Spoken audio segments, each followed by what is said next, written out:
Before we pray tonight, I want us to sit with a verse that has carried me through some of my own weary nights. It is Isaiah chapter 43, verses 18 and 19. It says, "Do not remember the former things, nor consider the things of old. Behold, I will do a new thing. Now it shall spring forth. Shall you not know it? I will even make a road in the wilderness and rivers in the desert."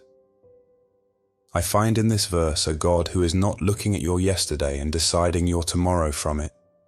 He is telling you tonight, do not remember the former things. It's not that those things didn't happen or that they didn't hurt. It's because He won't let them have the final say in your life.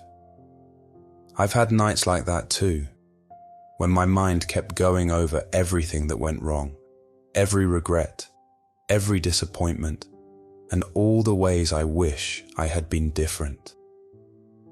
What I've learned is that God doesn't want us to act like the past never happened. Instead, He wants us to stop letting it limit what He can still do. That makes all the difference. Take a moment to consider what a desert is. It is dry land, a place that seems to have stopped producing anything. Still, God promises to create rivers there. He is not discouraged by how dry something appears, and He is not bothered by how long it has been barren.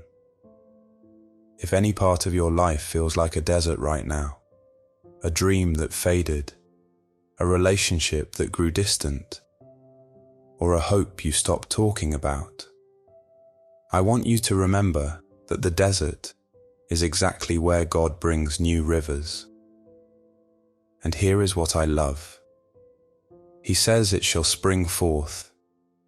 That word tells me something is already happening, even before we see it. A seed does not announce itself. It moves quietly under the soil long before it breaks through the ground. So even tonight, even if you cannot point to any evidence yet, I believe God is already working underneath the surface of your life.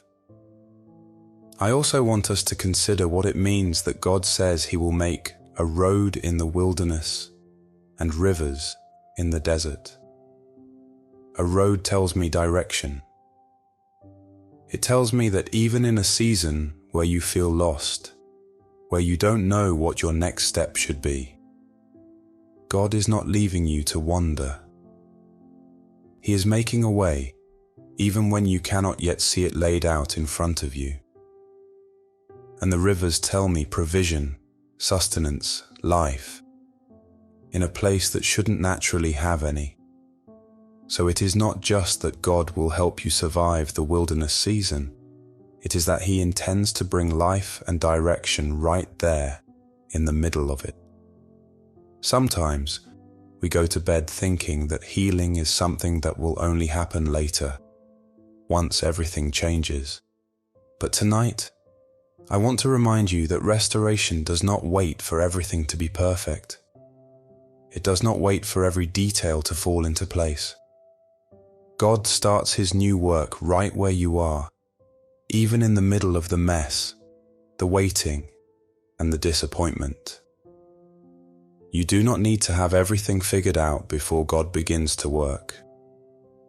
I also want to remind you that restoration is not the same as returning to exactly where you were before.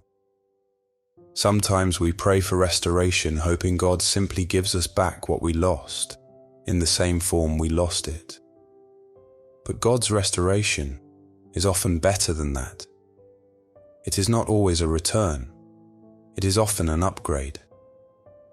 What He rebuilds tends to carry more strength, wisdom, and more depth than what was there before. So don't limit what you're asking God for tonight. Trust Him with the shape your restoration takes. So as you get ready to sleep tonight, I don't want you to carry the weight of today into tomorrow. Whatever it was, however it went, let it stay in today. Let's lay it down together. and let's pray. Heavenly Father, I come to you tonight, and I thank you for being a God who restores. I thank you that you are not finished with me, and I thank you that you are not intimidated by the dry, broken, or disappointing places in my life. Your word in Jeremiah chapter 30, verse 17 says, "But I will restore you to health and heal your wounds." Lord, I hold on to that word tonight. I ask that it would not just be a verse I read, but a promise I actually live. Father, there are places in me that are broken, and some of them I have not even said out loud. You already know them. I ask that you would touch every one of those places tonight. Heal what is wounded in my body. Heal what is wounded in my heart. Restore my mind where worry and heaviness have tried to settle in. Restore my spirit where I have grown tired of hoping. I don't want to carry any of that into tomorrow, Lord. I lay it all at your feet tonight. Lord, I also bring before you the disappointments that still sting when I remember them. The words that were spoken over me that I have not been able to shake off. The losses that still feel recent, even though time has passed. I ask that where bitterness has tried to take root, because of these things, you would replace it with peace. Where I have lost hope in certain areas, breathe life back into me. I am tired tonight, Lord, but I remember your word in Isaiah chapter 40, verse 31, which says, "But those who hope in the Lord will renew their strength. They will soar on wings like eagles. They will run and not grow weary. They will walk and not faint." I choose to place my hope in you tonight, and I trust that my strength will be renewed by morning. Father, cleanse my heart tonight. Wash away anything that has weighed me down. I don't want to sleep carrying guilt, fear, or doubt. Cover me with the blood of Jesus and let peace settle over my mind. I want to wake up light, not heavy. I want to wake up free, not burdened. Lord, you know my needs, even the practical ones I sometimes feel embarrassed to bring to you. I bring my finances before you tonight. I ask that you would provide where there has been lack and open doors where things have felt closed. I trust you as my provider, and I choose not to carry tomorrow's worries into tonight's sleep. I also bring my family before you, Lord.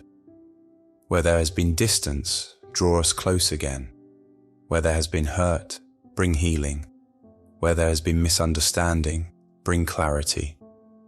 Teach me to love the people closest to me with more patience and more grace, the same grace you have shown me. Father, your word, in Joel chapter 2, verse 25 says, "You will restore the years the locusts have eaten." I believe that tonight, for every season I feel I have lost, every opportunity I feel passed me by, every year that felt wasted, I trust that you are able to give back more than what was taken. Lord, I also ask that you would restore my sense of purpose. There have been seasons where I have felt like I was simply going through the motions, waking up, working, sleeping, and repeating it all again, without any real sense of direction. Tonight, I ask you to remind me of who I am in you and what you have called me to do. Let me not lose sight of the assignment you have placed on my life just because the road has been long. Renew the passion I once had. Renew the excitement I once carried about the things you have set before me. Help me see myself the way you see me, not through the lens of my failures or my delays, but through the lens of your calling over my life. Father, I also ask for restoration in the area of my relationships with you directly. There have been nights I have gone to bed without speaking to you at all. Mornings I have rushed past you without a word. I ask that you would restore my hunger for your presence. Let me not settle for a distant relationship with you when you have made a way for closeness. Draw me back to your word. Draw me back to prayer. Let this not be a one-time cry in the night, but the beginning of a steady walk with you. Lord, I also lift up anyone who is walking through what I am walking through tonight. Anyone who feels forgotten. Anyone who feels like their best days are behind them. I ask that your restoration would not be limited to me, but that it would flow into every life that needs it. Let this prayer be a covering over every heart that has whispered these same words tonight, even if only in silence. Lord, as I lay my head down tonight, let your presence surround me. Calm every anxious thought. Quiet every fear that tries to keep me awake. Let my sleep be peaceful, and let me wake up tomorrow carrying not yesterday's weight, but your renewed strength. Thank you, Father, for the new thing you are already doing in my life, even the part I cannot see yet. I trust you with it. In the name of Jesus, I pray. Amen. I hope this prayer brings you some relief from what you're carrying. If you have any special prayer requests, please share them in the comments. We would be honored to pray for you. And if Grace Oasis Ministry has blessed your life, please consider joining our Patreon or supporting us through Buy Me a Coffee. At this time, your support is the only source of funding for this ministry as we continue sharing God's word every day. If you are not able to support today, that is completely okay. Your prayers and support mean so much to us. May the peace of our Lord Jesus Christ be with you always. God bless you.